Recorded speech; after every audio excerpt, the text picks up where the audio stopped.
judges who are here from the district judiciary that how important child justice is here. Child justice is to us, and how we can really improve on this concept. How can we actually mainstream this concept in our jurisprudence and actually help children in our country. So children who are sitting here, now I'm addressing my judges how to do things for you. You see, so you are at the heart of it again. So that deserves a big clap for you, and thank you for being here also. So thank you to UNICEF, thank you to Valerie Khan also, who's actually the silent worker behind all this, and she's not only on the stage, but she's the one who's done a lot of work. Big clap for her too, actually. So all these people, and of course the dynamic team at FGA, how could I not sort of appreciate them, which includes the DG, Fakhr Saab and Shazia, and the others also who've done a lot of work behind this child justice. So child justice means a lot to us, and I'm sure later on you'll see there are some activities here. We're trying to set up a center at the FGA for children, so that when judges come for training, they sort of go into that center and get more sensitized towards child rights. We're also, thinking of other things that I'll talk about, like child court in the country. We'll talk about that in just a while. So I just want to share a few things, some of the ideas that I had on this subject. But let me just start off by saying that children are not only our future, they are our present also. So that's very important. Sometimes we think it's about future. It's not the future, it's right now. And I think we need to take stock of things right now as we speak. So, and I rely on this wonderful, while preparing this, I got to know a number of child rights activists who've written wonderfully well over the years. So Janusz Korczak, must be Polish, has written wonderfully. He says the children are not the people of tomorrow. They are people today. They have a right to be taken seriously. So that's something. And also want to quote another saying by Desmond Tutu, who said, children are a gift from God. They are not just tomorrow's citizens, they are citizens today. So a lot of people are emphasizing the contemporary understanding of children. You see, we all think that it's the future. No, it's not the future, it's today, and we must think of that way. I want to start off by talking about a wonderful person which I discovered during my research. This is Eglan Taine Jeb. She's born in England in 1876 and was a pioneering social reformer. And I would urge the children and others to read up about her. And she founded an organization called Save the Children way back in early 18th century, an organization dedicated to improving the lives of children worldwide. After witnessing the devastating impact of World War I on children, that Save the Children organization and the work she did, she came up with the Declaration of the Rights of the Child in 1924, which became the foundation for the UNCRC, which was later on the convention that we talk about, the UNCRC, the United Nations Convention on the Rights of Child. So she was a pioneering lady, you see, and I would urge everybody to read up about her because she's written wonderfully well, and her iconic quote is, the only international language in the world is a child's cry, which has become, the quote becomes iconic for its simple yet profound acknowledgement of children's universal vulnerability and the need for collective responsibility.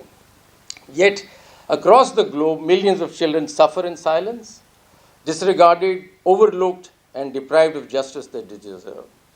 So UNICEF's profound concept of voice of the child, I'm really actually impressed by the phraseology of it. Voice of the child reminds us that justice is incomplete without listening to those it serves. The voice of the child isn't just about hearing children, but about amplifying their voices. And we need to understand that.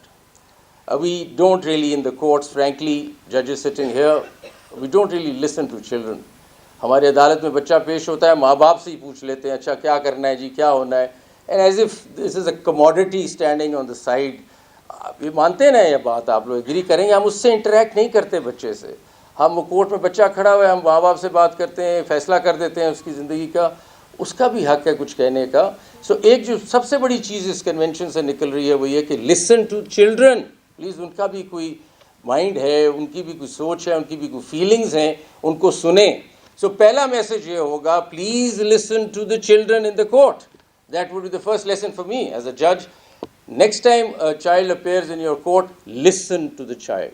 Talk to the child. Have a conversation with the child. Make him participate or her participate in the proceedings, जो अभी नहीं होता, और ये हम agree करते हैं कि नहीं होता. And I'm sorry to the children कि नहीं होता, लेकिन होगा आज के बाद. ठीक है?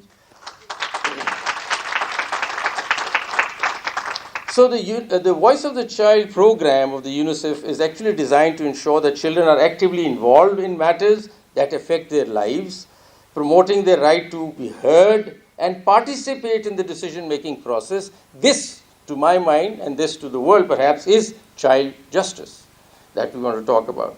So children are defined by law as who are under the age of majority in this country or in any country, usually 18 years old.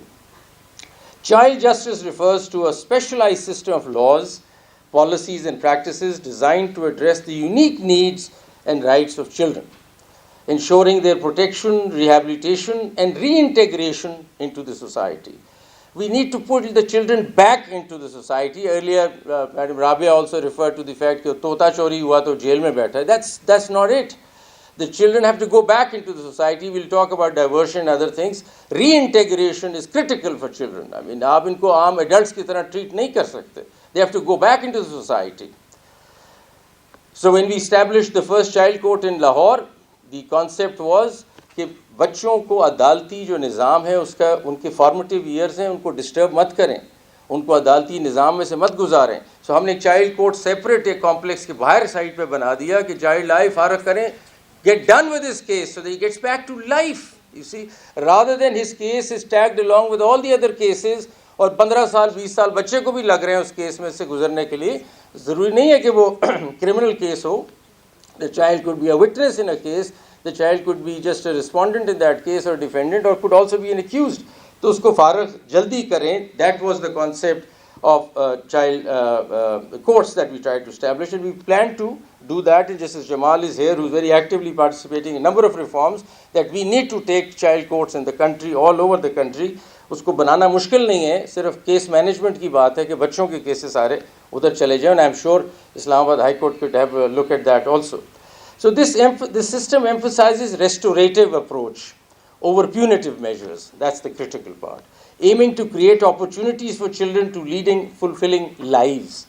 As Nelson Mandela aptly said, there can be no keener revelation of a society's soul than the way in which it treats its children. So हमारा test क्या होगा, judiciary का test क्या है कि हम बच्चों को कैसे ट्रीट करते हैं. बेखल अगर हमारे मार्क्स लगने हैं, इनको तो ए ग्रेड मिल गया है, हमें नहीं मिला अभी, लेकिन हमें ए ग्रेड तब मिलेगा कि हमारा जस्टिस सिस्टम बच्चों के लिए क्या कर रहा है, कितने सेंसिटिव हैं हम अपने जस्टिस सिस्टम में बच्चों की तरफ, फिर शायद ए और स्टार भी मिलेगा हाथ पे, वरना नहीं मिलेगा. सो ये ज़रूरी है. So like all of us here, these children have human rights, we need to understand that, which includes the right to speak out and express opinions, as well as right to equality, health, education, a clean environment, a safe place to live, and protection from all kinds of harm. This is the mandate. In fact, the approach is that the children should be more dear and more important to us than ourselves. That should be the approach of a judge, to my mind. A child walks into your court, you need to get very sensitively alert. Oh, let me just sort this out first. You can't make the child sit the whole day and not listen and forget about that. That case must automatically, that file must speak to you immediately. That this is the case I must address immediately. And with compassion and all that I'm going to talk about in a minute. So statistics, briefly, they've been mentioned earlier also. So according to UNICEF, again, there are about 2.4 billion children in the world, nearly a third of the total human population. Global challenges include, we come down to Pakistan, but global challenges are children in conflict zones. Over 450 million children live in conflict-affected areas where justice is often inaccessible. And it's very heartening and depressing, actually, to talk about genocide at Gaza, and the figures that are coming out are disturbing. I move on to child labor and exploitation, another global challenge. The juvenile justice system is another challenge because incarceration rates remain alarmingly high and rehabilitation systems are often punitive rather than restorative. This is a global dilemma. Digital vulnerabilities is a new thing. Online exploitation, cyberbullying, and trafficking are emerging threats to child safety. This is a global threat also. Coming to Pakistan, as of 2023, there are 107 million people under the age of 18 in Pakistan. Out of these, 71 million children are aged 5 to 16. And it's a unique situation that Pakistan has a young generation than any other country. I think 62% are young people in this country. So we need to be overly alert as to what we're doing, because we need to channelize this energy into something more fruitful. Our issues in Pakistan would be child health to start with. Nearly half of Pakistan's children are deficient in critical vitamins and minerals. More than 1/3 of households are food insecure, and with 18.3% of households are affected by severe food insecurity. One of the 8 adolescent girls and 1 in 5 adolescent boys is underweight. 56.6% of adolescent girls in Pakistan are anemic. So this is worrying. This is worrying. We don't see this, but when we read about this, this is certainly very disturbing. The second big area is the child education itself. An estimated of 36% or 25.3 million of these children are out of school. I mean, this is a big responsibility. How could this be possible? I mean, any adult sitting in this room, 25.3 million children in this country are out of school. We need to be doing something about it. And I don't want to quote other figures, I'll just move on. Children with special needs, that doesn't even show. Nobody even looks at that. According to the survey of Pakistan Bureau of Statistics taken by NADRA, there are 0.4 million, that's 0.4 million is about 371,000 people, children, with special needs in Pakistan across such areas such as visually impaired, hearing and speech impairment, and others. In Pakistan, children with special needs are not integrated into the society and encounter multiple challenges, such as a lack of access to health facilities, funds, and qualified educational staff to study their needs. Special children in Pakistan, you take them to regular school doesn't know what to do with them. You go out to England, the mainstream children, they say, you're welcome, please, the child should sit here. Our teachers don't understand this, our schools don't understand. Where do we take them? So please, we need to understand special children need to be cared and looked after. Pakistan doesn't have any such facility. It does, but it doesn't have the way it should be. Child marriage is another issue. According to UNICEF, approximately 21% of the girls in Pakistan are married before the age of 18. The Pakistan Demographic and Health Survey, PDHS, 2017-2018 reports that 18% of women aged 20 and 24 married before the age of 18. And the figure goes on, it's very depressing. I just want to flag the area. And then we still have the customs of Wani and Sawara going on. We at the Supreme Court, I remember as a public interest litigator took the matter of Sawara to the Supreme Court long years ago. It's still continuing.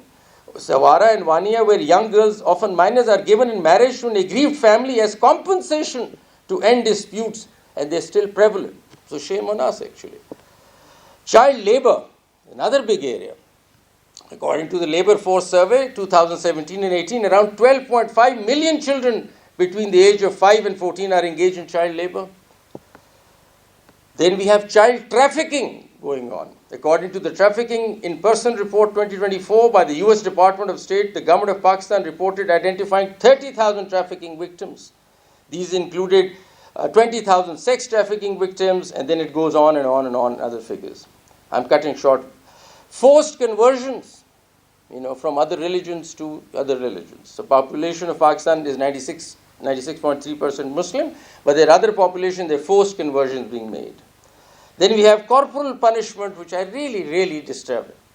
And corporal punishment is the punishment given in schools by teachers to students. In a study carried out in 40 schools across Hyderabad by the National Institute of Health, it was reported that out of 1,752 sixth grade students, 91% of boys and 60% of girls reported corporal punishment at the school. This is not on. Corporal punishment really is illegal. The law prohibits it, but goes on. We need to address that. Juvenile offenders.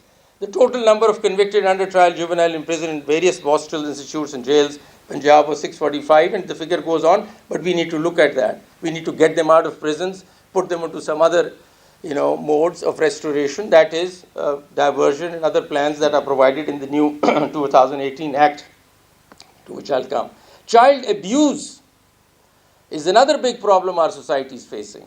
Sahil, a local NGO, released its annual reports called The Cruel Numbers for 2023 on 29th February 24, reporting incidents of child abuse, which included cases of child abuse, sexual abuse, abductions, missing children, child online abuse, and child marriages in all 4 provinces, as well as Islamabad. So this is also going on. With the increase in internet penetration in Pakistan, well, the internet is pretty slow these days, but otherwise, and an increase of 22 million internet users recently, issues such as child pornography, cyberbullying, sexting, live streaming of child sexual abuse, and their exploitation have intensified. So the term sexting is another term that I just discovered, but not very happily. But I mean, these are the things that are going on. So, well, in this case, I'm kind of glad that the internet is slow. So, so climate change. According to UNICEF's 2021 Landmarks Children's Climate Risk Index report, 1 billion children are at extreme high risk of the impacts of climate change and climate crisis. So that's another intersection that is worrying. So how do we go about it, you see? What should we, as judges, what should be our approach? These are the crises going on, and we'll end up getting all these. One thing you have called it, suicide by a majority of children use suicide. So you're adding to my depression. There is suicide also, which I missed out happily, but I just want to add that suicide. Thank you for that input. Child suicide is also, I don't have the figures, but as pointed out by my brother, 300 and some. So that again is so what is the approach and what does the UNCRC tells us, and what does the global literature tell us? So the judges need to be looking at the following, and I think this is something I'll write down as a judge. This is my key way of doing things. So number one is the best interest of the child.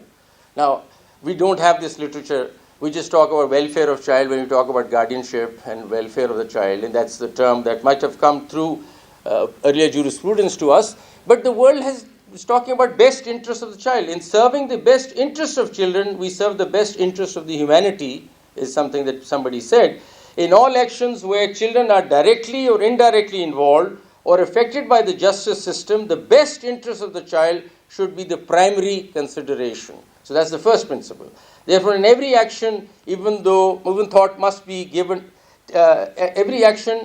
thought must be given to how the action will impact on a child or groups of children to ensure their best interests are met. That's one.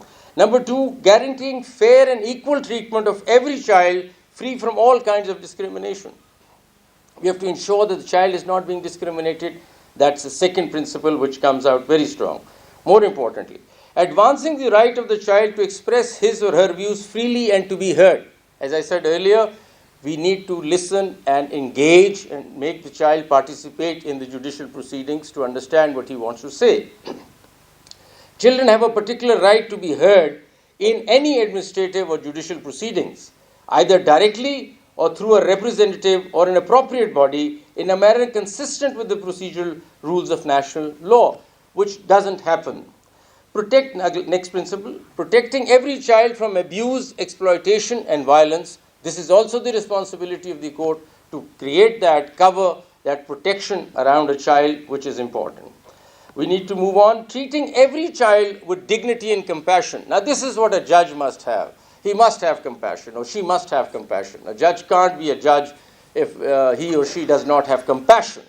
So every child has to be treated as a unique and valuable human being, and as such, his or her individual dignity, as also pointed out by my friend Abdullah, dignity is at the heart of it. Special needs, interests, privacy should be respected and protected. So we must protect the child. I personally, I must admit that if a child comes to my court, we're not really talking about protecting the child immediately. We're just trying to decide a case. I think we need to get more sensitive about it. We have a child coming to a court. Think about the child. Are we protecting him? Are we giving him the security? Is his privacy protected? Is he being heard? I think that's the kind of focus we need to have in the court. So respecting legal guarantees and safeguards in all due processes, we need to do that. Preventing conflict with the law is a crucial element of any juvenile justice policy. These are all principles that continue coming. I'll just move on. So mainstreaming children's issues in all rule of law efforts are important. Our legal framework, we have, and I urge every judge to go through the UNCRC. It talks about some wonderful principles, and it's legally binding because Pakistan is a signatory to this document. And a number of its articles are very illuminating. I don't want to go through them. Article 3, Article 37. You can also look at the Universal Declaration of Human Rights. And I'm telling this to the judges when they're writing their judgments. These are the documents you should refer to. There's a lot of literature out there for you that helps you reach out to the children. One is the convention itself, then the Universal Declaration of Human Rights, and I don't want to get into them. International Covenant on Civil and Political Rights, ICCPR talks about it. ICESCR, that's International Covenant on Social, Economic and Cultural Rights, talks about it. And I don't want to refer to the articles.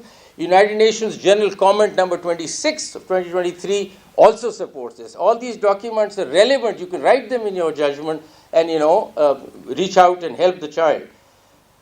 So I'll just, and then you have to also make sure that you have a look at the Beijing rules, which is the United Nations Standard Minimum Rules for Administration of Juvenile Justice. I think every judge must read them. And I would urge the FGA to ensure that whatever comes out of this conference, if we can come up with all these documents as a bench book, and I will urge UNICEF also, this bench book needs to get to the judges actually. So what I'm saying here would just actually disappear once I leave. So in order to sort of solidify what's happening, I think a bench book with the help of UNICEF would be wonderful, and we can immediately start working, and Valerie Khan is here. If we can at least send the judges these documents, that will be extremely helpful. Moving on to, and then of course we have the national framework, and I would urge judges to look at your own constitution, which is very strong and robust in this regard. First of all, Article 11.3 of the Constitution provides that no child below the age of 14 years shall be engaged in any factory or any other hazardous employment. And hazardous employment is open to interpretation. And we can do that, we go to any limit for that matter. To my mind, even a household could become hazardous depending on the circumstances. So I think 11.3 needs a reinterpretation. Once again, I can't do it. My friend who's from the constitutional bench, I urge him to do it because मैं तो कर नहीं सकता तो आप करना. I'm sorry I keep coming up with this remark at times, but मैं अब क्या करूँ, मैं वो interpretation of constitution कर नहीं सकता. अच्छा ठीक. But I'm so glad that Jamal Saab is here, so he could do this. और एक और है जी 25(3) of the Constitution provides that state can make any special provisions for the protection of women and children. Women का तो आज तक हम करते रहे हैं. Children का हमने ये part पढ़ा ही नहीं लगता है 25(3). You can go ahead and make special provision for children. So special provision में आप उसको आगे बढ़ के help कर सकते हैं जितना आप करना चाहें. I think this gives you a lot of bandwidth कि इसको आप आगे ले जाएं. तो 25(3) बहुत ही important होगा. And then there 25A, 35, 37 वगैरह वगैरह. और जो एक्ट है, Juvenile Justice System Act 2018, JJSA, talks about a number of interesting things, the 2018 law, which one thing that I want to mention is that diversion का जो part है वो unattended है. So we don't have to send the child to prison. I mean, there are a number of other avenues available for us कि उनको community service, मुख्तलिफ कामों पे आप लगा सकते हैं. इस चीज़ को देखें. We want, and I hope that the FG is also, while training judges here, tell them that diversion is possible. And let's see that we start getting some orders from the district judiciary, which is dealing with diversion rather than sort of sending them behind prison. I think this also then, once again, I want to reiterate that Rabia and others could bring these petitions to the court to highlight that this can happen. And I think they should. We have laws like Sindh Child Marriage Restraint Act, which could be looked at for child marriages. We have the Punjab Domestic Workers Act. Some of them are kind of untouched.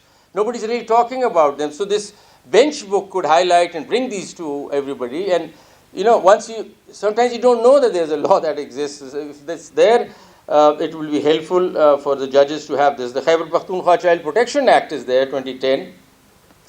So we might be over-legislated, but I tell you, most of the judges don't know about this over-legislation. So maybe sometimes over-legislation could, I would like to make the best of it by putting it to some use that we could.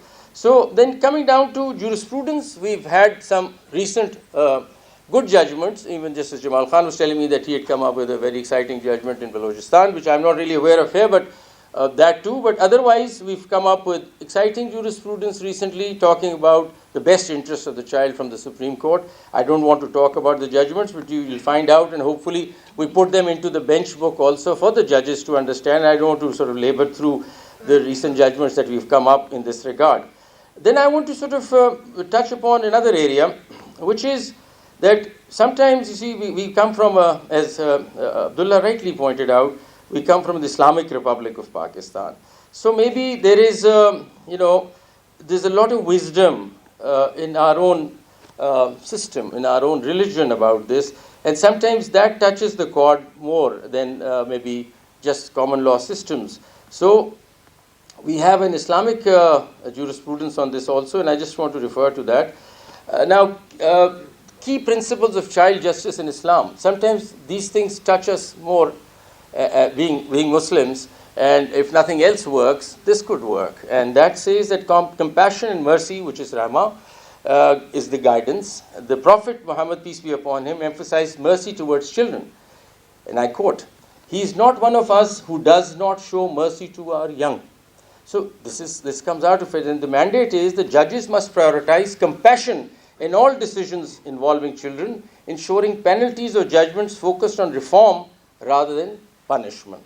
Then the best interest of the child is also referred to as masalaha al-tifl, which is decisions must prioritize the child's welfare and future. Now this is all coming out of our religion, you see. Abhi hum UNCRC kar rahe the, but this is all there. So the mandate is the judges should adopt a welfare-based approach, considering the physical, emotional, and social needs of a child above all else. Then we have the accountability for guardians, wilaya, which says Islam holds parents and guardians accountable for the proper upbringing of the children. And once again, I quote the Prophet, peace be upon him, who said, "Each of you is a shepherd, and each of you is responsible for his flock." So judges should assess the role of the guardians in cases of neglect or delinquency, and may intervene to protect the child's interests, says our religion. Age of responsibility, taklif, that's what it says. Children are not considered fully accountable for their actions until they reach the age of majority. That's when they become baligh. So Islamic law exempts children from harsh punishments and focuses on corrective measures and moral education for minors. Once again, coming out of our system. Restorative justice, sulah and islah. This is also part of Islam. And it says Islam encourages reconciliation and forgiveness over retribution, especially in cases involving minors. And judges should promote restorative justice mechanisms such as mediation between families or community-driven solutions. And this we can do sitting in court. It's not about just quickly punishing them and sending them to prison. Let's be innovative. Let's be slightly more creative. Let's get the community involved. Let's think of all the other avenues that the child could resolve that dispute through. We do that now, ADR being a system that we're bringing in generally. Protection from harm. The principle of la darar wa la darar, no harm or reciprocating harm, mandates safeguarding children from any form of abuse or exploitation. Once again, comes into our system. Then education and rehabilitation. Again, Islam talks about it, places immense importance on education and moral upbringing. And I quote one of the hadiths, "No father gives his child anything better than good manners," leading to, giving them good education. Equality and justice, adl and qist. Also, preventive measures, Islam talks about it. Dignity of the child. This is karama. The Quran highlights the inherent dignity of every human. "We have honored the children of Adam," says the Quran.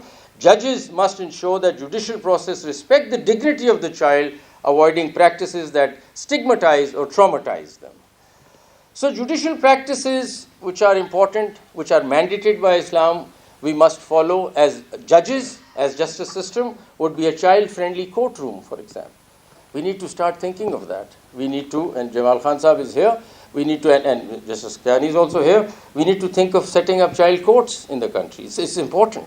We can't just go on. So whenever a child is in conflict or in contact with our justice system, we must have a special provision for it. It can't be Right now we're not thinking about the child. हम बच्चे का कोई ख्याल नहीं है, वो इस तरह ही ऐसा कि कोई एडल्ट हमारे सिस्टम में आ रहा है. जैसी चाइल्ड हमारे सिस्टम में आता है, हमारा एक और मैकेनिज्म ऑन हो जाना चाहिए जो उसको प्रोटेक्टिव तरीके से देखे और उसको जल्दी उसके मामलात को हल करे.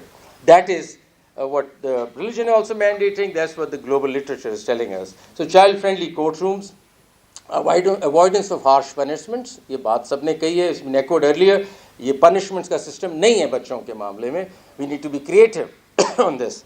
और holistic assessment सारी करें, counseling करें, mediation की तरफ जाएं, this is what we have to look at.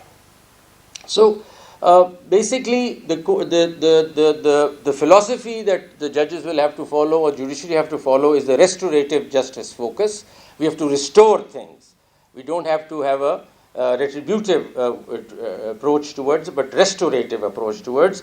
We need to think of diversion programs. For example, steering children away from formal judicial system to community support and alternative solutions. Counseling, skill building programs, mentorship. Please think of these things. We don't have a single order from the Supreme Court down to the civil court where we said diversion or mentorship is possible. Maybe there is, but I don't know. I don't know of such an order which I can show case right now to the children sitting in front of me that we could send you for mentorship, we can send you to community work. No, we just send you to prison for tota also. So that's what we do right now, but we'll change. I assure you we'll change. Then we have child-centric judicial procedures. We need to ensure that judicial processes are sensitive to the needs of the children. Children courtrooms and arrangements, and I think there were some photographs, I don't know if they were being shown. So there's something, there are courtrooms, we set that up in Lahore. If you see, I mean, it's not a photo, but I'm just saying that, you see, this is the courtrooms that we've tried to develop, where children sit in the courtrooms on the side, and they could be taken into the hearing later on. ये हमने court बनाए हैं पंजाब में, और जगह भी बने हुए हैं, केपी में भी बनाए हैं, and ये child court देखें आप लिखा हुआ है, ये माहौल create करना पड़ेगा if you want to protect your children. They can't be rushed through the rigors of the justice system just like that, और ये कोई बड़ी बात नहीं है. ये एक कोर्ट को इस तरह बनाना है, और उसमें साइकाइट्रिस्ट या साइकोलॉजिस्ट कोई भी साथ रख के वो भी साथ उसकी सपोर्ट भी होती है. So basically, I think I'm just going on and on. I should stop. I'll just, in the end, want to say that judiciary has, the way forward for us would be that we establish, and these are recommendations for the Honorable Chief Justice, who is not here today, but we will communicate this to him. We'll communicate your suggestions and inputs, but some of the way forward checklist to me is, which I am actually going to take to the Chief Justice, is to establish juvenile justice committees in all tiers of the governance in order to increase access to justice. Number 2, establish juvenile rehabilitation centers in each district. 3, introduction of child courts across Pakistan with the child sensitivity as its a guiding principle. Number 4, new rules of business for carrying out the provisions of JJSA for Punjab, Balochistan and other provinces. Establish independent investigative mechanism empowered to initiate investigations into police misconduct based on complaints or other available information. These bodies should have unrestricted access to police stations and all detention facilities, including unofficial ones, and be readily accessible to children and their families. Next one, establish and implement an effective age determination mechanism providing for a multidisciplinary and holistic age assessment procedures in cases where no documentary proof exists. Review and revise the Pakistan prison rules, which was discussed, and I think the initiative has been already taken by the Honorable Chief Justice regarding prisons. So they have to look at it in the light of the JJSA 2018, and I'm sure that will happen. Train and sensitize juvenile courts, police, probation, prosecution, investigation, detention, prison staff, as well as the MLOs, the medical legal officers, psychologists and social workers on the provisions of JJSA and the child justice. That needs to happen. The training has started at the academy, and I'm sure this relationship with UNICEF, which extends over a period of time, will lead to huge benefits in this regard. Ensure that the provisions of qualified and independent pro bono legal representation to children in conflict with the law. The provincial governments need to allocate adequate funds for legal assistance and defense lawyers for juvenile offenders by maintaining a roster panel of committed and dedicated lawyers both at the provincial and district level. And here I would say that organizations like NCHR or the NCRC could come forward to the courts, bringing these very vital, cutting-edge issues. That also helps us be in touch with what's happening, and also some very productive orders could be passed in that direction. Issue judicial guidelines providing for the grant of bail without sureties for juvenile offenders based on their socio-economic circumstances. Capacity building of judges, which we're doing, and prosecutors and court staff. So in the end, a quote that was partly said by somebody and I sort of kind of changed it and played with it. So the quote is now as follows. Every generation, it touches my heart actually, every generation of children offers mankind the possibility of rebuilding a better world. Thank you very much.